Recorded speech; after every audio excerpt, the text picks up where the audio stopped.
Lo bueno de esta videoconferencia es para intentar explicar de una forma sencilla, pero al mismo tiempo espero que correcta y vamos, y compleja, un tema de historia del arte fascinante que es el contexto histórico-artístico del arte barroco, que tiene lugar, como pone aquí en la presentación, en el siglo XVII. Bueno, espero hacerlo de forma correcta porque lo voy a hacer a primera vista y además tengo la voz un poco cascada. Espero que se entienda y bueno, primero explicar de lo que voy a hablar. Esto es un tema introductorio y voy a esquematizar esta videoconferencia en cuatro grandes ejes. En primer lugar, voy a hablar de la cuestión religiosa, que es importantísima en el arte barroco, que tiene que ver con la reforma protestante de Lutero y la contrarreforma católica. Luego, en segundo lugar, hablaré del poder de los príncipes, cómo estos utilizan el arte para proyectar su poder. En tercer lugar, un tema más desconocido, que es el racionalismo que hay detrás, las ideas filosóficas que hay detrás del arte barroco, que son muy importantes y mucha gente las desconoce. Y luego después, finalmente, voy a hablar del mercado del arte, de la aparición del público burgués y de la aparición también de los primeros marchantes o intermediarios, que es un fenómeno que es del siglo XVII, incluso del XVI. Bueno, a partir de aquí, para contextualizar una obra de arte, pues podríamos utilizar básicamente dos grandes temas. El eje religioso, esto lo podemos utilizar para contextualizar una obra de arte barroca, pues por ejemplo que sea pues, una obra de tipo religioso, que aparezca un santo, la Virgen, etcétera. Luego también la podemos utilizar para hablar de obras del Greco, que es del final del Renacimiento, que estos pintores del estilo del Greco se conocen como manieristas, pero también nos vale, porque el Greco vive a finales del siglo XVI y principios del XVII. Y luego el poder de los príncipes, de la aparición del poder real, que toma mucha fuerza en forma de absolutismo en el siglo XVII, pues lo podemos utilizar para contextualizar retratos reales, temas mitológicos, temas históricos, que muchos de estos cuadros que vemos en los grandes museos estaban hechos para decorar en los palacios de los reyes. Bueno, entremos primero con el primer tema, primero con la introducción, que es sobre el término barroco, que es una cosa que aparece en muchos manuales, que bueno, barroco es básicamente un insulto. El nombre aparece en el siglo XVIII, se le da a los neoclásicos que creían en la armonía y en la proporción, entonces consideraban que el arte del siglo XVII lo hablan de forma despectiva. Barroco viene de una perla en mal estado, rugosa, degenerada, mal hecha, que es como consideraban el arte del siglo XVII. Luego después también hay que tener en cuenta que el arte barroco tiene una especie de evolución, se convierte en más complejo y se conoce como arte rococó en el siglo XVIII. Aquí estoy simplificando muchísimo, pero bueno, arte barroco nos valdría para el siglo XVII y arte rococó, que es un poco la estética de la Bella y la Bestia en el siglo XVIII. Bueno, ahora el primero de los grandes temas, la reforma y la contrarreforma, la cuestión religiosa, que es importantísima en el siglo XVII. Bueno, no sé si tendréis mucha idea de lo que es la reforma religiosa, pero bueno, hay que saber básicamente que en el siglo XVI un monje alemán, un monje agustino llamado Martín Lutero, pues inicia una reforma religiosa que se conoce como protestante, porque protestan contra el poder del Papa, aunque el término técnico es evangélica. Entonces, Martín Lutero protesta contra el Papa y básicamente hay una escisión religiosa. La parte norte de Europa y bueno, Inglaterra y Escocia se separa de Roma, ya no presta obediencia al Papa, y en el siglo XVII esta separación, esta escisión, este divorcio, que en el siglo XVI se veía como provisional y que quizás se podría arreglar, pues en el siglo XVII ya era definitivo. Y bueno, Lutero, las ideas de Lutero no voy a explicarlas aquí, pero había criticado fuertemente pues, el culto a la Virgen, a los santos, le parecían casi paganos. Lutero había ido a Roma y se había vuelto escandalizado del arte que había visto allí. Y bueno, este arte religioso de procesiones, de grandes retablos, de la Virgen y de los santos, pues aparece en el norte de Europa. Incluso se puede hablar, sobre todo en las grandes, en los grandes momentos de inestabilidad y una cierta iconoclastia. Porque muchas catedrales del norte de Europa pues te destrozan muchas imágenes. Y bueno, y luego dentro de la Iglesia Católica al principio intentan conciliarse con Lutero, pero la cosa no sale bien. Y en la segunda mitad del siglo XVI estaba claro que no había solución posible y hacen una especie de concilio, que es una reunión de clérigos, de obispos, arzobispos, sacerdotes, lo hacen en la ciudad del norte de Italia de Trento y ahí tienen su propio plan para el arte y para un poco la reforma de la Iglesia, que se llama como la Contrarreforma. Este concilio de Trento es bastante importante en la historia del arte, sobre todo en Italia, en Portugal, en España, porque bueno, este concilio es la reunión de los máximos dirigentes de la Iglesia. En teoría es una iglesia mucho más estricta, porque hay más vírgenes, más santos, más rigor. En la práctica, aunque tratan de ser austeros, se les pasa enseguida y es un arte bastante efectivo, emotivo, porque están básicamente intentando que el arte les sirva para evangelizar. Ya no tenían el monopolio de la enseñanza religiosa, la religión en Europa, sino que tienen que competir contra los evangélicos, ¿no? O protestantes. Con lo cual, el arte religioso, pues de la Contrarreforma católica, pues enfatiza los sentimientos al máximo de todo tipo, el dolor, la belleza, la humildad. Las vírgenes son preciosas, Cristo está sufriendo, la humildad, los santos son muy humildes y además utilizan figuras cercanas que el espectador se pudiera identificar con ellas. Entonces es un arte bastante efectivo como método de propaganda, propaganda fide que le llaman evangelización. Y luego después también recuperan y promocionan lo que se llama la espiritualidad popular, las procesiones, las romerías, que tenía mucho cariño, mucha gente en el sur de Europa les tiene mucho cariño, entonces las utilizan pues, como una forma de evangelizar y de vivir la fe de forma diferente. Esta es una imagen del Concilio de Trento que tenemos aquí a la izquierda, y aquí he colocado otra imagen de otro concilio, que mucha gente quizás conoce más este que el Concilio de Trento, que es el Concilio del Ron del Señor de los Anillos. Un concilio básicamente es una reunión. Básicamente el Concilio de Trento fue una reunión de obispos, de curas, de clérigos, que vamos, intentan decidir qué hacer pues, con el problema de la reforma protestante, que habían perdido la obediencia de la mitad de Europa. Esto es una imagen, si no me equivoco, de Sevilla, de una procesión de Semana Santa, que como se pueden ver son espectaculares y hay mucha gente. Es la espiritualidad popular que se promociona desde el Concilio de Trento y que es bastante popular y efectiva, pues tanto en España, en Portugal o incluso en Italia. Bueno, entonces tenemos que hay una división artística de Europa. En el norte, el arte se puede definir de forma muy sencilla, pues un arte pues más burgués, pues menos, las imágenes tienen mucho menos importancia. La espiritualidad del norte de Europa tiene mucho que ver con la música, una espiritualidad mucho más sutil, hay pocas imágenes. Y luego en el sur, el arte religioso suele ser espectacular. A pesar de que el Concilio de Trento apuestan por la austeridad, se les pasa enseguida, y la orden jesuita, que es una orden religiosa católica del sur de Europa, pues apuestan pues, por iglesias espectaculares como el Jesús en Roma. Y bueno, son un arte espectacular del sur de Europa, mientras que una espiritualidad mucho más sutil del norte. Y luego si tenemos que hablar de la zona de Flandes y de los Países Bajos o Holanda, pues esta división religiosa tiene mucha importancia. Aquí tenemos una imagen porque esta zona del sur permanece católica, es la zona de Rubens, la ciudad de Amberes, tanto la monarquía hispánica y permanecen más o menos católicos, y la zona norte, que hoy en día se conoce como los Países Bajos, Holanda, pues una zona que es protestante o calvinista. Pues ahí trabaja Rembrandt, que básicamente trabaja en la ciudad de Ámsterdam. Esta división religiosa, la frontera se puede decir, pues estaba básicamente en Flandes, la actual Bélgica, y los Países Bajos, la actual Holanda. Bueno, y hablado del eje religioso, ahora hablaré del poder de los príncipes. Aquí tenemos una imagen típica de Luis XIV que está posando con su flor de lis, con la espada en el cinto, porque el arte en el siglo XVII también se utiliza como una forma de promocionar el poder de los príncipes, el poder de los reyes. Entonces, ¿qué habría que hablar de esta época? Bueno, en esta época pues aparecen los principales estados europeos como Francia, Inglaterra, Reino Unido, España, Rusia, se están conformando, los reyes no son del todo absolutistas, pero cada vez se acercan más, tienen cada vez más poder. Aquí tenemos a Felipe IV, el rey planeta, que era el gran rival de Luis XIV. Y estos monarcas buscan afianzar su poder a través del arte. Luis XIV, Felipe V en el siglo XVIII, Catalina la Grande también en el siglo XVIII, Felipe IV, entonces proyectan una imagen de poder. Por ejemplo, aquí tenemos a Felipe IV, que viste de un negro muy elegante, pero muy riguroso, que expresa un poco la seriedad de la monarquía hispánica. Luis XIV era mucho más expansivo. Y bueno, este arte, como ya pone aquí, pues era una forma de proyectar el poder de los reyes, que a través del arte se buscaba mostrar que el rey era un buen gobernante y que traía la prosperidad a sus súbditos. Y luego después, estos reyes también se esfuerzan mucho en controlar a la Iglesia Católica, que hay una fuerte unión entre la Iglesia y el Estado, controlar a los obispos, con lo cual el arte religioso y el arte de los príncipes está íntimamente relacionado. De hecho, la capilla de Versalles, la capilla real, es absolutamente espectacular.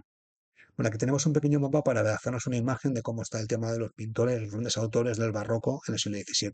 Faltan muchísimos, obviamente, pero bueno, tenemos a Velázquez, trabaja en Madrid, en la corte de Felipe IV. Tenemos la imaginería barroca en la zona de Sevilla, en Andalucía o en Castilla. También tenemos aquí pues, a Rivera, que trabaja en Nápoles, Bernini, que trabaja en Roma, Rubens, que trabaja en muchos países, pero bueno, su ciudad madre estaba en Amberes, en lo que es la actual Bélgica, y luego Rembrandt, que trabaja en los Países Bajos, en Ámsterdam. Hay muchos más autores, ¿eh? Podemos hablar de Anton van Dyck en lo que es Inglaterra, podemos hablar pues, de Murillo, de Zurbarán. Aquí básicamente he puesto los autores que van para selectivo a la Comunidad Valenciana en España. Bueno, entonces estos reyes construyen centros de poder y gloria que son los grandes palacios residenciales. El primer pionero había sido Felipe II, que construyó el monasterio del Escorial, que es un palacio monasterio, pero bueno, el más conocido es el Palacio de Versalles, que está cerca de París. A partir de Versalles, que tiene unos jardines espectaculares, pues todos los reyes de Europa pues, imitan al poder del rey de Francia, de Luis XIV. Tenemos el Palacio Real en Madrid, Aranjuez, Buckingham, Windsor, Schönbrunn en Viena. Son palacios espectaculares que es una forma de mostrar el poder de los reyes. Los reyes, además, sobre todo los papas en Roma, también usan el urbanismo por sus ciudades como una forma de manifestar su poder real. Pues bueno, las ciudades han crecido mucho, Londres, París, Roma, y este urbanismo pues se crean iglesias, fuentes, palacios, hoteles, plazas. Entonces, estas ciudades barrocas son absolutamente espectaculares. Si hay alguna más espectacular probablemente sea la ciudad de Roma, donde los papas del siglo XVII, probablemente para compensar el poder que habían perdido, pues que era una ciudad espectacular en la cual mostraban al mundo que todavía pues, tenían un papel político y un papel religioso. Aquí tenemos el típico urbanismo del siglo XVII, que así como en el mundo romano pues se había apostado por el plano lo que se llama reticular o ortogonal, el urbanismo del siglo XVI y XVII pues apuestan, tiene una innovación que es el plano radiocéntrico o radial, que se puede ver que había una especie de centro, ¿no? Y a partir de aquí pues las calles principales surgían como radios de una rueda. Esto es la ciudad de Palmanova en Italia, que es muy interesante. Este plano radial también se utiliza para las fortalezas, la famosa traza italiana, que eran fortalezas modernas hechas con bastiones que permitían las guerras que la defensa fuera mucho más potente que el ataque. Este es un ejemplo de urbanismo romano, la plaza, una de las más bonitas, por lo menos que más me gusta a mí, de Roma, la Piazza Navona. Está hecha sobre un antiguo circo, se puede ver aquí, pues bueno, la iglesia de San Inés, que está a la izquierda, de Borromini, aquí está un obelisco, sí, un obelisco, luego está la Fontana de los Cuatro Ríos, que es de Bernini, o como se puede ver, esta plaza es absolutamente espectacular. Bueno, ahora hablaré del tercer apartado, que es el racionalismo detrás de la cultura barroca. Normalmente se habla mucho siempre de una época de fe, de emociones, de mostrar donde las emociones van al máximo, pero también es una época de racionalismo. Aquí tenemos figuras como Descartes, como Galileo, y aquí nace el famoso método científico. Las corrientes filosóficas, si yo tuviera que citar alguna, pues bueno, yo diría que la ciencia, religión, la cultura del arte se vivían con pasión y absolutamente entremezcladas. La misma pasión que le meten pues al arte o a la religión, pues también se le metía, lo ponían en la ciencia. Hay que recordar que Roma, que es una capital religiosa, debe ser una capital científica. Hay básicamente dos grandes instituciones científicas, que son el Colegio Romano, conducido por los jesuitas, y la Academia del Lincei, donde pertenecía Galileo Galilei, que tenemos a la derecha. Había mucha rivalidad. Galileo fue condenado por motivos religiosos, pero también por rivalidades científicas. Y bueno, también se puede hablar de racionalismo, de autores como Descartes, como Hobbes, como Locke, que en el siglo XVII, XVIII. Si a una persona le gusta la filosofía, este tipo de ideas pues calan mucho en el siglo XVII. Mucho del arte barroco pues tiene un espíritu científico detrás muy potente. Bueno, hay avances en medicina, en astronomía, en física, en química, sobre todo en el siglo XVIII, y bueno, luego figuras como el del método científico, como Galileo, como Newton, y bueno, la idea es que este espíritu científico se aplica a la religión o a la teología. Entonces, por ejemplo, las columnas salomónicas del baldaquino de Bernini y el Vaticano están basadas en unas supuestas columnas originales del Templo de Salomón, las columnas salomónicas, que son helicoidales. Y bueno, estas corrientes filosóficas básicamente intentan aplicar el espíritu científico pues, al arte o de la forma más adecuada posible. Aquí tenemos ejemplos de cómo este espíritu científico se había puesto de moda. Estos son dos obras del geógrafo, de un artista holandés espectacular, descubierto a finales del siglo XIX, principios del XX, que es Jan Vermeer o Vermeer, no sé cómo se pronuncia, es el geógrafo. Claro, esta idea del científico investigando es típica del siglo XVII y bueno, otro ejemplo muy clásico es la famosa obra de Rembrandt, La lección de anatomía del Dr. Tulp.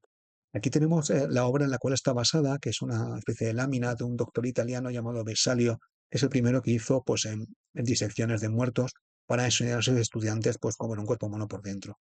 Hasta ese momento los artistas se habían tenido que ir al cementerio pues, a conseguir cadáveres, estaban prohibidos, pero bueno, a partir del siglo XVI, XVII se empiezan a hacer experimentaciones. Aquí básicamente en esta obra se pueden ver cómo los estudiantes de medicina están comprobando en el libro que se encuentra aquí que lo que ven en la realidad, en los tendones que está mostrando el médico, pues se corresponden con lo que pone en el libro. Entonces, básicamente puro espíritu científico. Están comprobando que la teoría pues ajusta a la realidad. Este tipo de obra del Dr. Tulp, que es un retrato colectivo de Rembrandt, hubiera sido inimaginable en el siglo XVI, donde primero que el diseccionar cuerpos humanos era un tabú y luego que el espíritu científico pues a lo mejor no tenía tanta fama. Bueno, y finalmente, para acabar, voy a hablar de los cambios en el mercado del arte y los primeros marchantes en el mercado burgués. El mundo estaba cambiando, claro. El siglo XVII estaba cambiando, pues había descubierto América, había nuevos descubrimientos, y bueno, la gente que patrocina, compra y promociona el arte, pues son los mismos, pero no son iguales. En primer lugar, lo más importante, hay que citar que aparecen los patrones burgueses, sobre todo en zonas como Inglaterra, como los Países Bajos, como en Holanda. Son burgueses, son comerciantes que tienen ingresos medios o altos y que son capaces por primera vez en la historia de comprar cuadros. En primer lugar, porque estos cuadros ya no son sobre tabla, son cuadros sobre lienzo, óleos sobre lienzo, son relativamente más baratos y las familias burguesas podían adquirir un cuadro de tamaño medio o pequeño, pues no eran demasiado caros. Entonces, hay muchos más pintores, algunos días como Vermeer o Vermeer pues son desconocidos hasta el siglo XX, pero hay muchos más pintores porque había mucha más demanda. Y esos pintores, algunos de ellos, por ejemplo Rembrandt creo que es uno, pues aprovechan la figura del marchante. El marchante es el intermediario. Estos intermediarios, pues básicamente compraban las obras a los artistas y luego las vendían pues, a las personas privadas. Con lo cual estos intermediarios comienzan a ganar dinero y estos artistas se empiezan a ver con el dilema de si hacen obras que les salen del corazón, de las emociones, o obras simplemente pues para conseguir venderlas.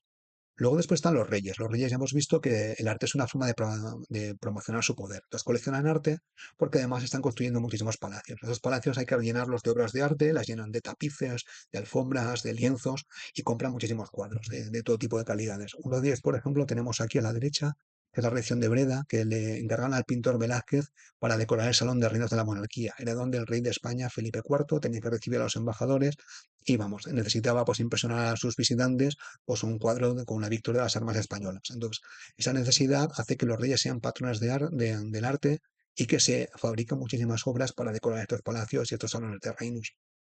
Y luego la Iglesia, la demanda religiosa. Obviamente la Iglesia Católica en el sur de Europa sigue siendo una institución muy poderosa que tiene bastante poder, dinero y sigue comprando arte, sobre los países católicos. Aquí tenemos una imagen del descendimiento de Rubens, está la Catedral de Amberes. Es una obra enorme sobre tabla, creo que sobre tabla, absolutamente espectacular, y esto está hecho para la Catedral de Amberes. En el mundo protestante sigue habiendo demanda religiosa de arte, pero son temas pues, mucho más íntimos del Antiguo Testamento. Rembrandt, por ejemplo, tiene mucho cuadro religioso, pero son pequeños y íntimos y para la reflexión. Y luego después, en la península ibérica, un fenómeno muy típico de aquí de España es la imaginería barroca, que son tallas policromadas para la celebración de la Semana Santa, que son espectaculares y tienen mucha demanda. De hecho, los imagineros tenían más fama como artistas que los pintores. Bueno, espero que se haya entendido y con esto acabo del contexto histórico del arte barroco.